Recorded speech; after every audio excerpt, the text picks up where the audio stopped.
नमस्कार दर्शकबिन हार्दिक स्वागत छ तपाईहरू सम्पूर्णलाई सपना अनलाइन टिभीमा। अहिलेसम्म तपाईले सब्स्क्राइब गर्नु भएको छैन, तपाई नयाँ हुनुहुन्छ भने हाम्रो च्यानललाई सब्स्क्राइब गरी छेउमा रहेको बेल आइकनलाई दबाई अलमा क्लिक गर्न नबिर्सनुहोला। आउनुहोस् अब सुरु गरौँ मुख्य समाचारबाट। सङ्खुवा सभामा सेफ्टी ट्याङ्की भत्किएर 2 जनाको मृत्यु। मुस्ताङमा कोरोना खोपलाई खोला तार्दा पाएको अन्तर्राष्ट्रिय प्रशंसा। हेलम्बुमा अझै त्रास बढिरहेको छ, निजी खर्चमा हवाई उद्धार। निकुञ्जभित्र ठूला जलविद्युत बनाउन रोक। सुनवाई बिना फेरि संवैधानिक निकायका पदाधिकारी र राजदूत नियुक्ति हुँदै। निधिपछि संस्थापना पदबाट गोपाल मान श्रेष्ठको पनि सभापतिमा दाबी। एमाले भित्रका माओवादी ओलीसँग असन्तुष्टि र समूहमा अन्तर्कलह। निकुञ्ज आरक्षीभित्र ठूला जलविद्युत आयोजना निर्माण गर्न दिने मन्त्री परिषदको निर्णय कार्यान्वयन नगर्न अन्तरिम आदेश। उपत्यकामा निषेधाज्ञा खुकुलो, निजी सवारीमा जोर बेजोर लागू। 24 घण्टामा 3446 जना संक्रमण युक्त, थप 1429 मा कोरोना पुष्टि। रोकिएका परीक्षा सञ्चालन गर्ने तर्खर। देउवा फेरि सभापतिमा उठ्ने। चिनियासँग पछिल्लो रोङ्सीमा जमेको ताल खुलायो। आयुष र भेन्टिलेटरमा चाप कम हुँदै गयो। निको भएकालाई पनि गम्भीर लक्षण। ब्रेमथाङको पहिरोले मेलम्चीमा बाढी। उपत्यकामा निषेधाज्ञा खुकुलो बन्दै। नदीहरू थुनिँदा तटीय क्षेत्रमा तरास। राजनीतिमा महाडन जन्मिएपछि दीपक मनाङे त सामान्य लाग्छ। अब सुन्नुहोस् पुरा समाचार। सङ्खुवा सभाको काबेदारी नगरपालिका 4 सेकाहामा सेफ्टी ट्याङ्की भत्किएर 2 जनाको मृत्यु भएको छ। टाइलेटको ट्याङ्की भत्किएर खाँदबारी 4 सेकाहाका 33 वर्षीय तारावीर र गुरुङ 24 वर्षीय ईश्वर राईको मृत्यु भएको जिल्ला प्रहरी कार्यालय सङ्खुवा सभाका प्रहरी निरीक्षक कविन राईले जानकारी दिए। प्रहरी निरीक्षक राईका अनुसार सेफ्टी ट्याङ्की भत्किएर गम्भीर घाइते भएका 33 वर्षीय गुरुङ र 24 वर्षीय राईको जिल्ला अस्पताल सङ्खुवा सभामा आइतबार साँझ 7:30 बजे उपचारका क्रममा मृत्यु भएको हो। टाइलेटको सेफ्टी ट्याङ्की भत्किएर गुरुङ र राई गम्भीर घाइते भएका थिए। घाइते दुवैलाई स्थानीयले तत्कालै उद्धार गरी जिल्ला अस्पताल ल्याएका थिए। निर्माणको क्रममा ट्याङ्की भत्किएको प्रहरीले जनाएको छ।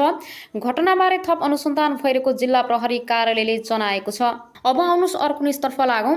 राष्ट्रपतिले सर्वोच्च अदालतमा लिखित जवाब पठाउँदा धारा 4 अनुसार प्रधानमन्त्री नियुक्त गर्ने आफ्नो स्वविवेकी अधिकार भएको र यो विषयमा प्रश्न उठाउन नमिले तर्क गर्नु भएको छ।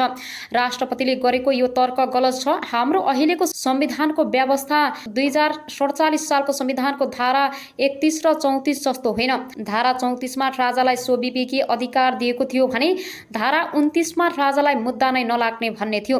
अहिलेको संविधानमा 2047 को संविधानको धारा 31 र 34 को जस्तो व्यवस्था छैन। राष्ट्रपतिलाई कुनै स्वविवेकी अधिकार छैन। बरु राष्ट्रपतिलाई संविधानको पालना गर्न संवैधानिक अधिकार छ। संवैधानिक अधिकार भनेको सरकारले गरेको सिफारिस संविधान सम्मत छ कि छैन हेर्ने, संविधान सम्मत छ भने कार्य सम्पादन गर्ने हो, संविधान सम्मत छैन भने यो सच्याएर ल्याऊ भन्ने हो, संविधान पालना गरेनौ भने सचेत गराउने हो। यो बाहेक अर्को सुविधा छैन। राष्ट्रपतिलाई आफै एक्टिभ भएर एक्सन लिने अधिकार छैन। गल्ती नगर्ने कुरामा मात्रै हात हाल्नु पर्यो। धारा 4 अनुसारको प्रधानमन्त्रीमा 2वटा दाबी परेपछि दुवैको आधार पुगेन भन्नु त एक्सन भयो। यो अधिकार राष्ट्रपतिलाई छैन। राष्ट्रपतिले कार्यकारिणी अधिकार प्रयोग गर्नुभयो। संवैधानिक राष्ट्रपतिले कार्यकारिणी अधिकार प्रयोग गरेको विषय न्यायिक पुनरावलोकनको विषय भइहाल्छ। 6 असार बुटबल सरकारको वैधतामाथि प्रश्न उठाउँदै लुम्बिनी प्रदेश सभाका विपक्षी दलहरूले प्रदेश सभामा बजेटमाथिको छलफल बहिष्कार गरेका छन्। विपक्षी दलले अवरोध गरेपछि बैठक बुधबारसम्मका लागि स्थगित भएको छ।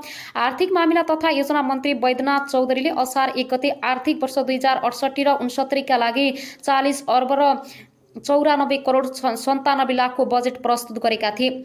बजेटमाथि आइतबारदेखि प्रदेश सभामा छलफल गर्ने कार्यसूची थियो। बैठकको सुरुमै नेपाली काङ्ग्रेस संसदीय दलका नेता वीरेन्द्र प्रसाद कनौडियाले सरकारको वैधानिकमाथि प्रश्न उठाउँदै बजेटमाथि छलफल हुन नसक्ने बताए।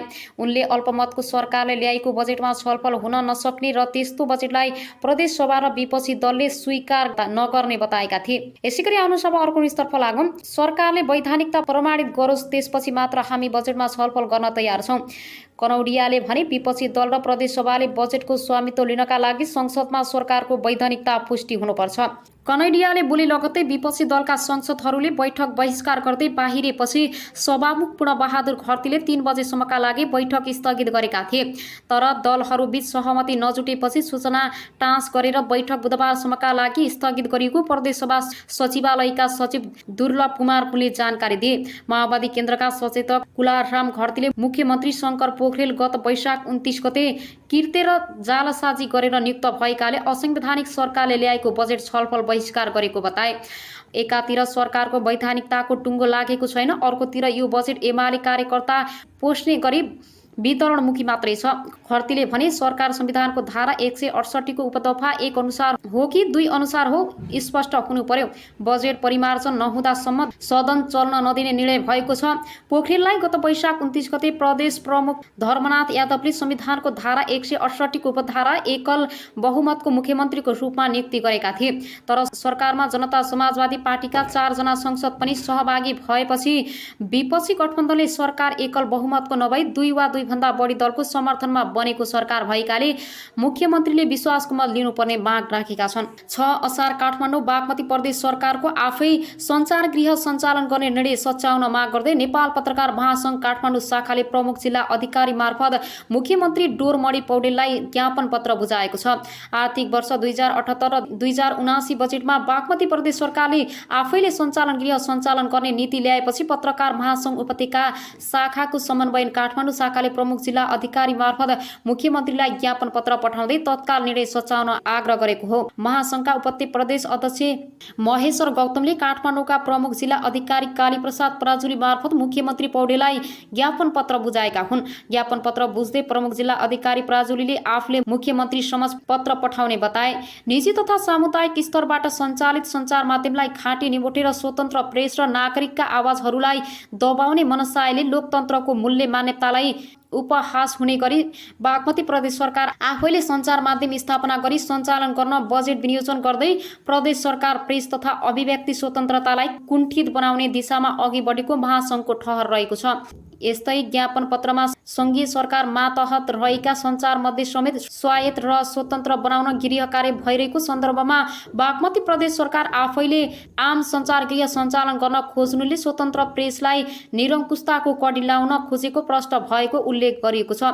देशभरका 66% सञ्चार माध्यम र नेपाल पत्रकार महासंघका 48% सदस्य बागमती प्रदेशमा रहेको भन्दै पत्रमा आम सञ्चार जगतको संरक्षण प्रवर्धन तथा क्षमता अभिवृद्धिका लागि पुँजीगत अनुदानदेखि लोक कल्याणकारीका विज्ञापनका लागि बजेट विनियोजन गर्न माग गरिएको छ। यस्तै सञ्चार माध्यमको प्रदर्शन र सञ्चारकर्मीको हितमा बजेट ल्याउन माग गरिएको छ।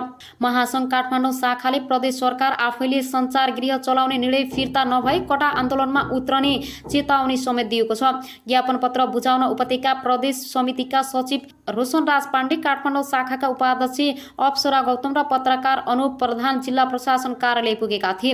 यसैगरी आउनुसम्म अर्को स्तरफ लागौं। 2062 को संविधान अनुसार बनेको प्रदेश सरकार गण्डकीमा पहिलो पटक बदलिएको छ। नेकपा एमालेका नेता पृथ्वी सुब्बा गुरुङ नेतृत्वको सरकार बदल्ने प्रमुख भूमिकामा थिए।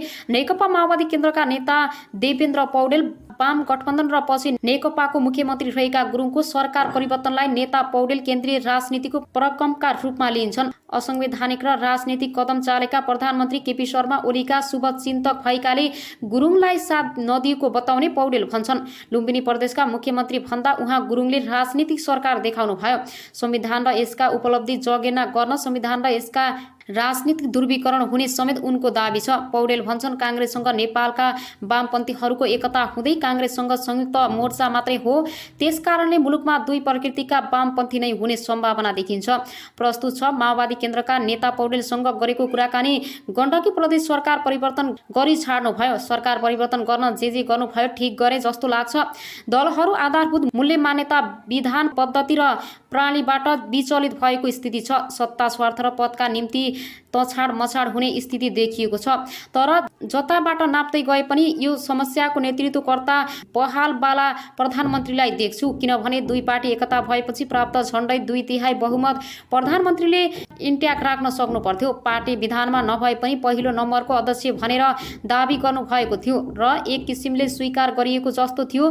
त्यसो हुँदा उहाँ ओलीले पार्टी सम्हाल्नु पर्थ्यो। लोकतन्त्रमा असन्तुष्टि हुन्छ, तर त्यसलाई मिलाएर जान्न सक्नु पर्थ्यो। उहाँले सम्हाल्न सक्नु भएन, अझ अरू पार्टीभित्र हात हाल्नु भयो। जनता समाजवादी पार्टी जसपा विभाजनको स्थितिमा छ। अदालतबाट अस्तित्वमा आएपछि माओवादी केन्द्रभित्र हात हाल्नु भयो। काङ्ग्रेसभित्र नसकेर मात्रै मलाई पूर्वाग्रह राख्नु छैन।